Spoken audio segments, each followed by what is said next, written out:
Hello, my fellow real estate professionals. Welcome back to Training Day. Today, we're talking about something that's more important than ever. It's the buyer consultation and how to explain the buyer-broker agreement in a way that feels natural and professional and totally in the buyer's best interest, which it really and truly is. All right. A lot of professionals I've noticed get super nervous about asking buyers to sign something up front. But if you set the tone, you have confidence, you explain the why, and answer the questions before they're even asking the questions, it's easy. It's an easy, natural step. So let's go ahead and walk through exactly what to say, when, and then it'll just flow, all right? Keep in mind, when I created Great Expectations Realty years ago, I required any of my agents to sit down and have a buyer consultation and to use a buyer-broker agreement. I know, shocker, the buyer-broker agreement is not new. It has been around for decades, okay? It's something we've always used. It never made sense to me that you would never even consider listing someone's house without a listing contract.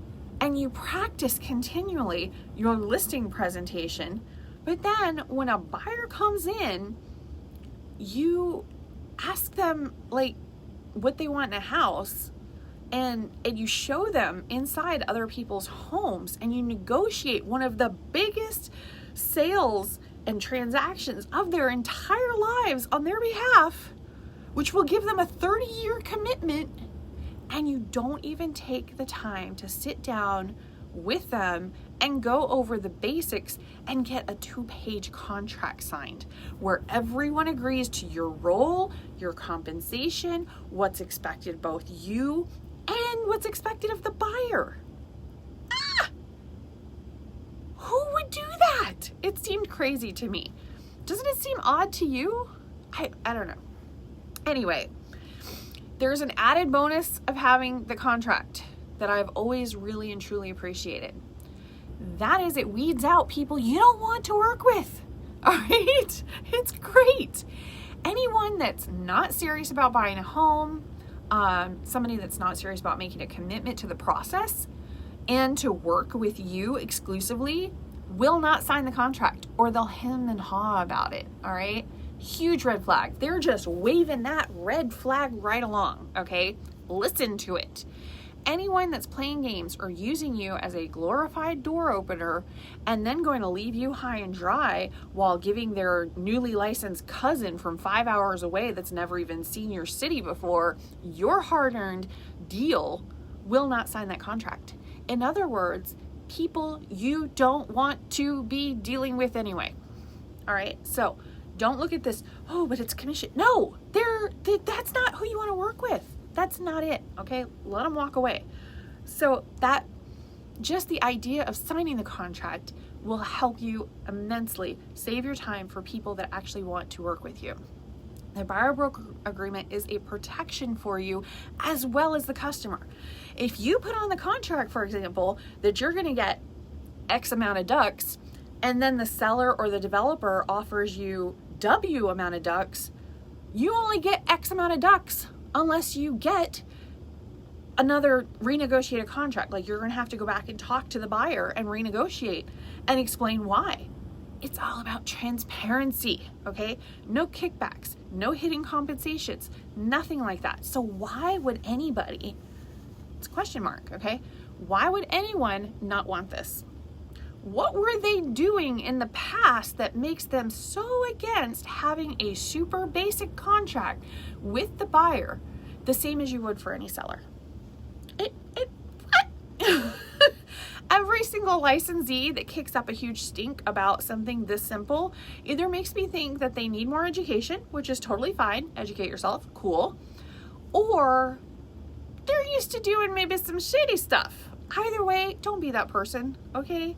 Don't be that person. Practice, practice, practice. Practice doing a buyer consultation the same as you would a listing presentation. If the person is out outside of the area, maybe they're calling you from Texas or California or whatever, you can go ahead and do the buyer consultation by phone, or even better, by Zoom or FaceTime or whatever you have, okay? Go ahead and do that. Take notes, or even better, maybe use a buyer intake form so that you don't forget any of the super important questions. I still use a buyer intake form if I'm talking to a buyer because I don't want to forget something super, super important for them. Excuse me. If you really want to be the real estate professional that I know you are, build the intake form questions into your CRM and keep up with your customer needs. Follow up using that CRM. What an idea. This is super professional level, okay? This is setting you up to follow up fantastically, to remember conversations you're not going to remember, okay? So what about the consultation? What are they going to ask? What should you say? Oh, let's go ahead and jump into that. All right. You don't just, and I have seen this before. I've seen it. You don't just throw a contract in front of a buyer. You walk them through the process, okay? I have legit heard agents say, here, you got to sign this or else I can't show you any houses. I dare you to go to a listing appointment and just say, here, you got to sign this or I can't list your house. Is it the truth? Yeah. Is that the way you present it? No. Good grief. Not winning too many deals that way, are you? All right. So here's the script for opening your consultation, okay? Show them the contract and say, so here's how I work. My job is to help you find the right home, to negotiate one of the biggest transactions of your lives, to get you the best terms, to guide you through every step from showings to closing.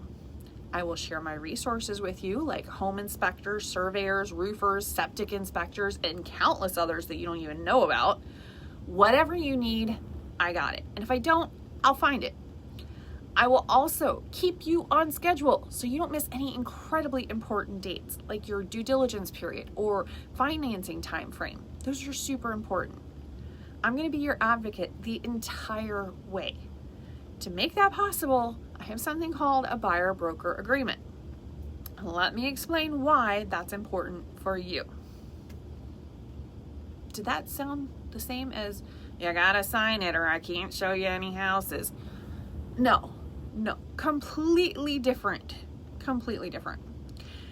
The next thing you're going to want to explain why we use a buyer-broker agreement and why they should be interested in the first place. It's where you explain the benefits before they raise any objections to signing a contract with you. This agreement isn't about locking you in or trapping you. It's about putting in writing that I am required to help you buy a home, okay? That I'm going to be a professional. That means that my advice, my negotiations, all of my considerable resources are all yours. This means I'm making a promise to be honest, to be fair. I promise that I'm going to use all of my skill, care, and diligence.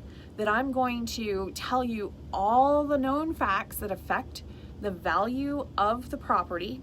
Anything that I hear about, I'm going to share with you because it's going to be your home. I'm going to present your offers and any counter offers in a timely manner. I'm not just going to sit on them for a week. That would be ridiculous. That could win you or lose you a house. So I'm going to do it quickly and efficiently. Okay, unless you ask me to, I'm not going to tell the seller that you might be willing to pay more than the written offer or something along those lines. Okay, I'm not going to tell anyone your motivations for choosing a certain home or a certain time frame.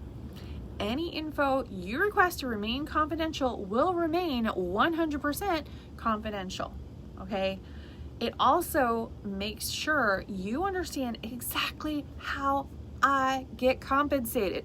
Shockingly, I do not do this for fun, and I do not do it for free. I do get paid, but don't freak out. There are no surprises. You're going to know exactly what I'm going to be compensated and when. And before you ask, let me go ahead and explain the money part very clearly, okay? Simple, right? Super simple. You just need to explain it. they don't know that those are legal requirements for you. Explain it to them, all right? So what about that money thing, right? They're like, oh my goodness, I'm going to have to pay you how much? Like where, what? Most buyers wonder, am I going to have to pay you out of pocket? So let's go ahead and address that before you even ask. Here's the good news. In most cases, my compensation still comes from the seller, or it's built into the transaction, which is great. I'm going to be negotiating your contract, so we can go ahead and negotiate that as well. If there's ever a situation where it looks different, we're going to talk about it up front, way before you even make an offer. That way, you're never going to have this huge surprise at the end. Okay, that's not going to be good for anyone.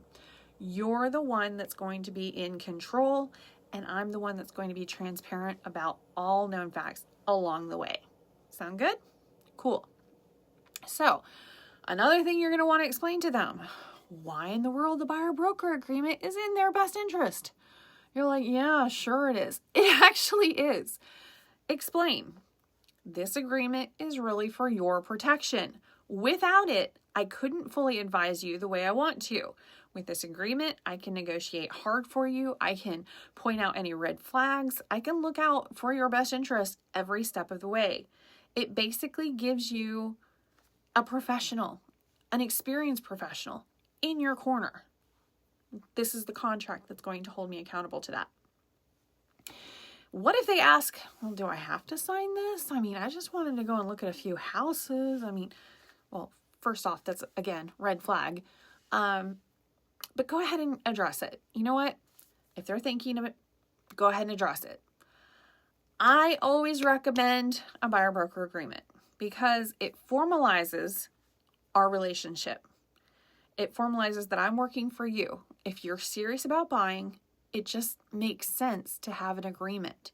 And remember, it's not locking you into me. If things aren't working out, we're going to revisit it, okay? I want you to be happy. How are you supposed to be happy if you're not happy? We can always revisit it. But my buyer clients actually really appreciate the clarity it gives them, the transparency, and holding me accountable. All right, so then just go ahead and wrap it all. Just put that gift wrap, put that bow on the whole explanation. Don't end with pressure. If they don't want to sign, don't sign. Walk away, spend some time working with other customers. Not a big deal. You want to work with reassurance, not pressure. So say something like, so to keep this simple, this agreement protects you. It clarifies how I'm compensated. It allows me to give you my best advice and my resources. That's why I always use it with buyers. Does that make sense? Cool. Sign here. It's about that simple, right? There are a lot more aspects to the buyer consultation that I'm going to get into in another training, but I want to help you really hone in on how to ask the right questions, how to present properly a buyer-broker agreement, and why you would want to as an agent, why you would really, really want to, and when to walk away when the customer is giving you those red flags, because that, you know what, it's probably not going to be a customer. Why waste all of your time with somebody that doesn't want to work with you? All right, I've created a one-page cheat sheet. Wow, that's hard to say. It's a word-for-word scripts. So, my fellow real estate pros, you can keep it handy during your consultations, or even better, practice. Both that and the buyer intake form is in our company library in Brokerment, our transaction software. So go ahead and jump over there if you are one of mine. It's over in that library under training. So go for it. If you have any questions, you know I'm available to you every afternoon. So let me know. Here's the big takeaway. Don't dodge the buyer-broker consultation, or agreement. Just don't. Lead it. Be upfront. Be clear. Explain the why before the buyer even asks. That's how you build trust. That's how you build confidence, because they are ready to follow you. They don't know where they're going, so you better lead the way with confidence. All right? Now your homework, because of course I always give you some. Practice these scripts out loud, right? You want to do it until they sound like your own words. You can change some of the wording, get comfortable, make it smooth, make it natural. The easier you do it, the easier the buyers will say yes. If this training helped you, of course, hit like, hit subscribe, and share it with another real estate professional who needs a little boost in their buyer consultations. All right, see you next session.